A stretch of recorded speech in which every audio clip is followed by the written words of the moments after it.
This is a Squiz podcast. We're your shortcut to being informed. Squiz Kids! It's your daily news fix. Fun, free, fresh.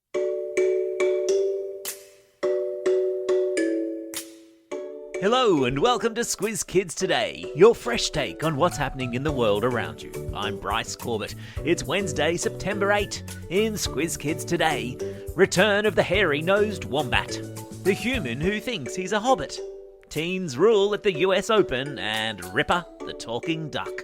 That's what's making news, kids style. The lowdown.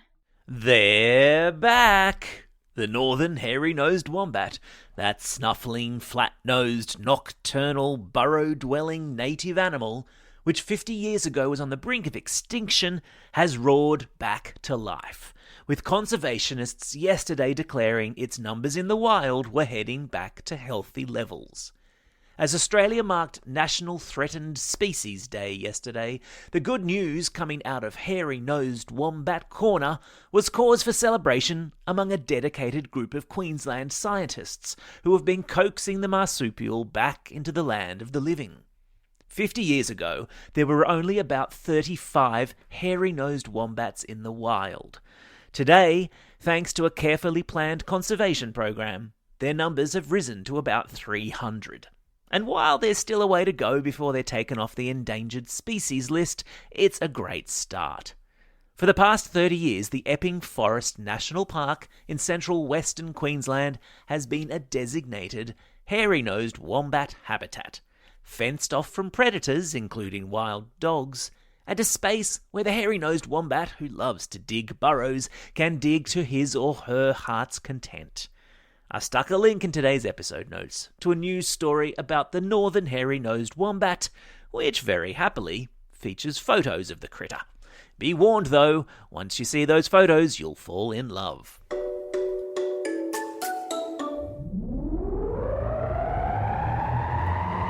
Spin the globe. Each day we give the world globe a spin and find a news story from wherever it stops. And today we've landed in Italy, where a human who thinks he's a hobbit is recreating the fictional world from his favourite books. A hobbit, for those of you who have not yet read J.R.R. Tolkien's best-selling books, The Hobbit and The Lord of the Rings, is an imaginary creature about half the height of a human. In the books, hobbits are peaceful folk who wear bright colours, walk around barefoot, and live in underground houses in the beautiful countryside. Sounds pretty nice, right? That's certainly what Italian pastry chef and geologist Nicholas Gentile thought, so he bought a piece of land and started building a sustainable hobbit life for himself, his family, and fans of the books. Last weekend, Nicholas and friends, even dressed up as characters from the books, walked 200 kilometres to Mount Vesuvius, where he threw a ring into the crater of the volcano, just like Bilbo Baggins, the main hobbit in the books, did. Although luckily for Nicholas, there were no Dark Lords or elves or wizards for him to have to fight off. So that's a good thing. Sport time. Teenagers rule at the US Open tennis tournament this year, with the tournament being dominated by some of the youngest players to ever make the finals. As we speak, Canadian teenager Leylah Fernandez is playing her quarter-final match, vying for a place in the semis, and all at only 19 years of age. To get to this morning's quarter-final match, Leylah, who is ranked 73 in the world, smashed and lobbed her way past defending champ Naomi Osaka and world number 17 Angelique Kerber. She joins 18-year-old British tennis sensation Emma Raducanu in the quarter-finals. Emma hasn't lost a set at the tournament yet. And flying the flag for teenage boys at the US Open is Spain's Carlos Alcaraz, who will take to the centre court just after 10 o'clock this morning in a quarter-final showdown with Canadian Felix Auger-Aliassime. Alcaraz is the youngest male player since 1963 to make the tournament's top 8. Animal Kingdom. Donald Duck, Daffy Duck, Jemima Puddle Duck. A duck that talks is not all that strange in cartoons and books, right? But what about in real life? Because that's what visitors to the Titbinbilla Nature Reserve just outside of Canberra have stumbled upon after one of the resident ducks has started to imitate his human keeper. Ripper is a male musk duck, a species that is renowned for its ability to imitate sounds it hears, much like a lyrebird or a parrot.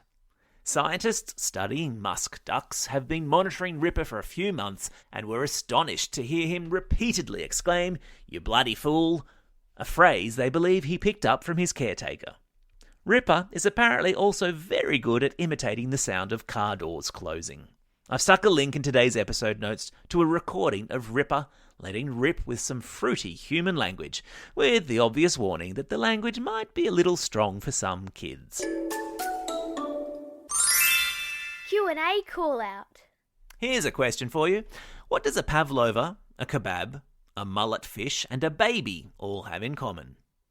They're all characters on the upcoming season of The Masked Singer, that's what. But who is hiding behind the masks? That's the question that's going to be on the lips of all Australia next Monday when the new season kicks off. And who better to ask than Dannii Minogue, the fabulous judge and pop singer extraordinaire who has very kindly agreed to take the Squiz Kids hot seat and answer your questions. That's right, Dannii, who started her singing and dancing career on kids' talent show Young Talent Time way back when your parents were little, and who has since gone on to be an actress, a chart-topping pop singer, an author and a fashion designer, is ready to tackle whatever question you have for her. Did we mention she's a big fan of Squiz Kids? Take a look at the links to the Masked Singer promo video and to Dannii's website in today's episode notes for inspiration. Then get sending in your questions to squizkids@thesquiz.com.au. How exciting. Time for the quiz. This is the part of the podcast where you get to test how well you've been listening. Question number 1. What sort of a duck is Ripper the talking duck? That's right, he's a musk duck. Question number 2. In which country does the man who thinks he's a hobbit live? Yeah, it's Italy. Question number 3. Which marsupial has been brought back from the brink of extinction? You got it, it's the northern hairy-nosed wombat.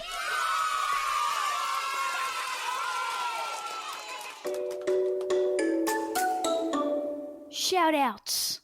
It's September 8. Today is International Literacy Day, celebrating the importance of books and reading and writing. If you're near a book today, open it up and lose yourself in it. It's also a special day for these Squiz Kids celebrating a birthday today. Maral from Fairfield Heights, Isabel from Northbridge, Icknian from DY, Lucas from Castle Hill, Hamish from Kempsey, Isabel from Northbridge, Ruby from Canberra, Maisie from West Footscray, Riley from Bonner, Sophia from Springwood, and Hannah from Bella Vista.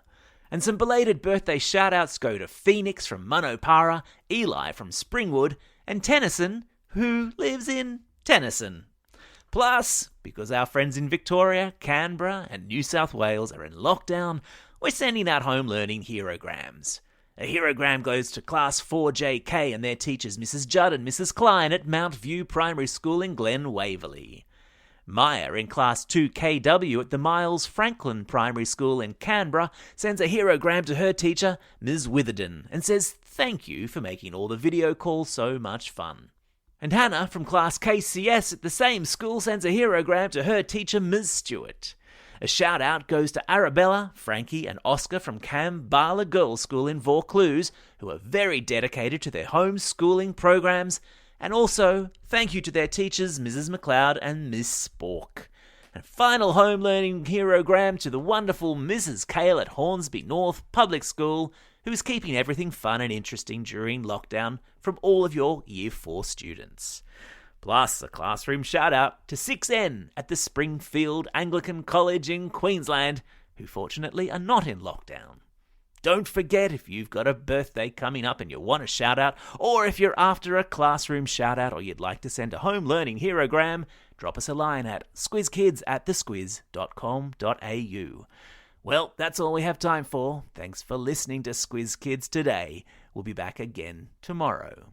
In the meantime, get out there and have a most excellent day. Over and out.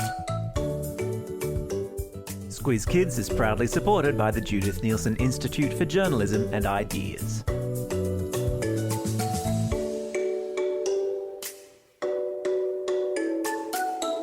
Squiz Kids! It's your daily news fix. Fun, free, fresh.